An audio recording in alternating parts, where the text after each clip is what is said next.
क्रूरता त्यांच्यामध्ये होती, ती क्रूरता या सरकारमध्ये दिसते.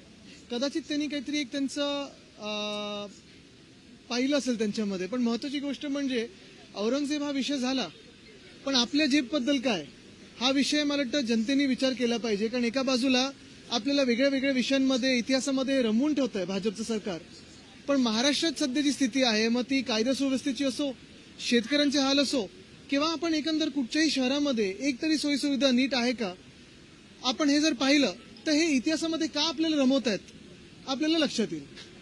सर, एकंदरीतच जो समुद्रातला पुतळा होता जो बनणार आहे शिवाजी महाराजांनी, त्याच्यासाठी एक भव्य असं कार्यालय बनवलं होतं 1 कोटी खर्च करून.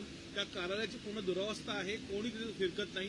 आता आपल्याला कळलं असेल त्यावेळी जे जलपूजन झालं होतं प्रधानमंत्री महोदयांच्या हस्ते, घाईघाईत का केलं होतं तर निवडणुका मुंबई महानगरपालिकेच्या तोंडावर होत्या आणि त्यानंतर आतापर्यंत एक सुद्धा वीट रचली गेलेली नाहीये. आपण आता पाहतोय की अनेक ह्यावेळी पण स्मारकं मला वाटतं कितीतरी घोषित केलेली आहेत. पण ही सगळी स्मारकं घोषित करत असताना आत्ताच्या म्हणजे आत्ता वर्तमान काळ जो आहे, महाराष्ट्राची काय स्थिती आहे ह्याच्यावर आपण विचार करणं गरजेचं आहे.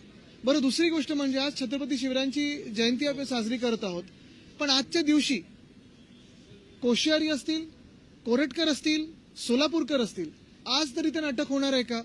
म्हणजे तुम्ही 400 वर्षापूर्वी काय झालं, 500 वर्षापूर्वी काय झालं ह्याच्यात आपण लढत बसतोय, पण हेच भाजपची सगळी जी टोळी आहे ही महाराष्ट्रात येऊन आमच्या छत्रपती शिवरायांचा अपमान करेल आणि आम्ही पाहत राहायचं. ह्यांचं सरकार डोक्यावर आमच्या निवडणूक आयोगाने बसवल्यानंतर नक्की राज्य नेत्यात तरी कुठे हा प्रश्न आम्हाला पडतो. औरंगजेबाची कबर हटवा, राज्यभर आंदोलन विश्व हिंदू परिषद झालं. आपल्या पक्षाची बघा, ही सगळी नौटंकी आंदोलन वगैरे करणं हे केंद्र सरकार ह्यांचंच आहे, राज्य सरकार ह्यांचंच आहे, शासन ह्यांचं आहे, प्रशासन ह्यांचं आहे. जर यांना वाटत असेल की ती कबर तिथून काढली पाहिजे, प्रधानमंत्री महोदयांनी फोन उठवावा आणि एएसआयचे जे डायरेक्टर जनरल आहेत, गुजरात कॅडरचेच आहेत, अनेक वर्ष गुजरातमध्ये त्यांनी काम केलेलं आहे, त्यांना सांगावं की लगेच आजच्या आज रातोरात ती कबर काढली पाहिजे.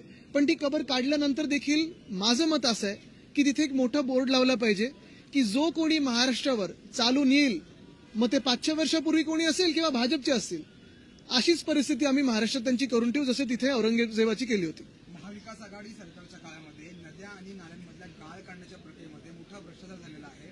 तेव्हाचे मंत्री आणि मुख्यमंत्री आणि सरकारचा आशीर्वाद त्या सर्व भ्रष्टाचाराला होता असा आरोप भाजपकडून केला जातो. अजून नेहरू जोडले नाहीत का त्याच्यात त्यांनी? सगळ्यांची चौकशी होणार नाही, चौकशी करा, पण अजून नेहरूंना आणलं नाही का त्याच्यात? सर,